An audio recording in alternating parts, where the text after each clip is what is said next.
It's a new year, starting out the show in a new way, having the flag of sackcloth be shown from the beginning of the monologue.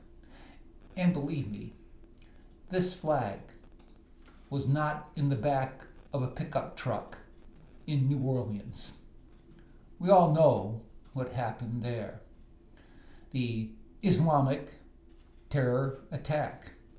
And it needs to be stated, Islamic, not merely a radical, but someone who was definitely being indoctrinated devoutly in a faith that produces acts like this. For example, PJ Media, Robert Spencer, a tremendous exponent of the ways of Islam. That is, he doesn't adhere to them, but he is one who's well versed in Islam, said on PJ Media, ISIS has been calling for vehicular jihad attacks since 2014. And in this long communique that ISIS put out, it leads with the verse from Quran 4:71.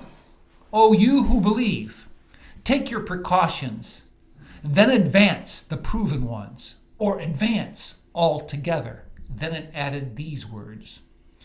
If you are not able to find an IED or a bullet, then single out the disbelieving American, Frenchman, or any of their allies. Smash his head with a rock, or slaughter him with a knife, or run him over with your car,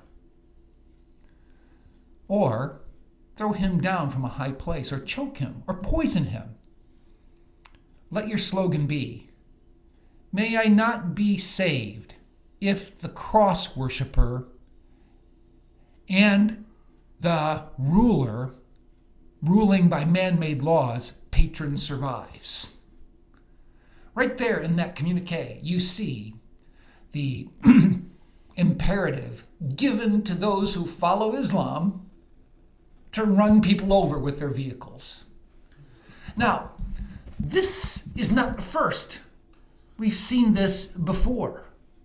Go back to May 2024. New York Post reported a maniac tried to mow down Orthodox students and a rabbi outside a Jewish school on Wednesday while allegedly yelling, I'm going to kill all the Jews, in a shocking anti-Semitic attack. Well, what was the guy's name? Was it Bill Johnson or Asghar Ali? It was Asghar Ali. And here's the thing. Those authorities covering the case said they did not believe the attack was terror-related and did not have evidence that he was tied to any radical groups online. Really? Well, then we go to October 2023. A woman was killed after a driver slammed into her. Several other pedestrians in occupied cars in Long Beach on Saturday evening, and new information from police indicates that the crash may have been intentional. What was the driver's name? Was it Pat Smith? No. The driver's name was Khalid Yagabi. Sounds very Islamic, if you ask me. At last report, cops were still searching for a motive. Is it that hard to figure out? But see, throughout the world, you've seen attacks like this. For example, in Norway, January 2024, a woman was jailed for 19 months for ramming the vehicle of a man who burned the Quran. In Austria, you saw it in November 2023. In Belgium, it took place in 2022. A man drove a van onto a terrace, injuring 6 people. Witnesses say the driver screamed, "Go with God." No, that's not what he said. He said, "Allahu Akbar." In Bangladesh, February 2022, a group of Muslims in a van targeted Hindus who planned to build a temple, murdering 6 there. And there have been numerous vehicular jihad attacks. Guess in what country? No, it's not Saudi Arabia. Israel. That's where these attacks have been taking place. And it's interesting, a billboard in Nazareth, of all places, actually called for attacks of this kind, where the Prince of Peace grew up. And guess what? A Palestinian group called for vehicular jihad attacks, and it wasn't Hamas. Guess who was that? That was Fatah, the so-called moderate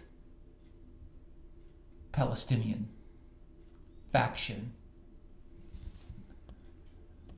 Despite the frequency of such attacks, as Robert Spencer writes, Western authorities don't seem particularly concerned about them. Well, I sure hope they are concerned now, with at least 15 being killed in this vehicular jihad attack. Let's call it what it is, and stop this dilly-dallying around trying to figure out a motive. You know, Robert Spencer is called anti-Muslim. Another way of saying he's an Islamophobe. He's not. He just simply does his research. He studies, he investigates, and lays it out there for people to understand. We saw from the beginning of this PJ article that ISIS sent out a communique to induce vehicular jihad attacks.